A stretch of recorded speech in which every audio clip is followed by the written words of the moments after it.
Bwana Yesu asifiwe. Bwana Yesu asifiwe sana. Leo natamani nisome katika kitabu chetu hichi cha Biblia. Nasoma kitabu cha Wafilipi, ule waraka wa Paulo kwa mtume kwa Wafilipi. Kipindi Wafilipi, Paulo alimwandikia Wafilipi alipokuwa amewakumbuka. Aliwaandikia hii moja ya nyaraka yake muhimu sana. Hii ni maana ya kuwakumbuka. Nami leo nimeamua kuwakumbuka wasikilizaji wangu na kuwashukuru wapo mashemasi, walimu, wachungaji na waumini. Shukrani ni jambo la muhimu sana katika maisha, ambao hasa wale wanamtumainia Kristo. Andiko linasema,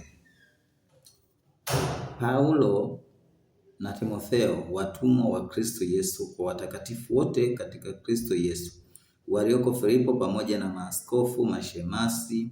Neema na iwe kwenu na amani zitokazo kwa Mungu Baba yetu na kwa Bwana Yesu.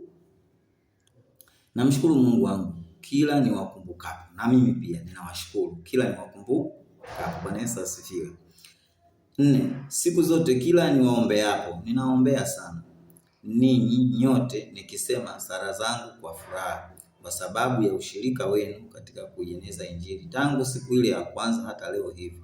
Nami niliamini hilo ndio hili, ya kwamba yeye alianza kazi njema mioyoni mwenu ataimaliza hata siku ya nini?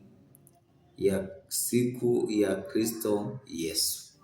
Kwa hiyo ninawashukuru kwa kuwa Yesu ameanzisha kazi njema ndani ya mioyo yetu. Tunahitaji tuishukuru, lakini tunahitajika tukumbukane kwa maombi. Watu wa Mungu, tukumbuke kuiombea nchi yetu amani na utulivu. Tukumbuke kuombea maeneo yetu ya kazi. Tukumbuke kuombea kwenye biashara zetu. Tukumbuke kuombea ndoa zetu. Tukumbuke kuombea changamoto ambazo zinatuhusu.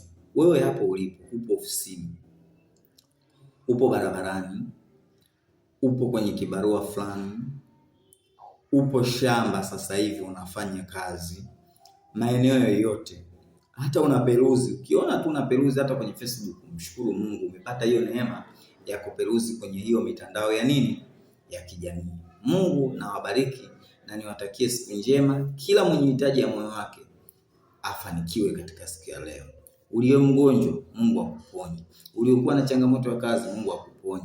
Uliyekata tamaa na kila namna, Mungu akuponye.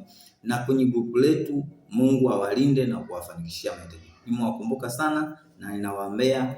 Barikiweni sana wana mitandao yote ya jamii, Facebook, Instagram, TikTok, na wote ninawashukuru na ninawapenda. Mungu awabariki na niwatakie majukumu mema na siku njema ya leo. Asanteni sana.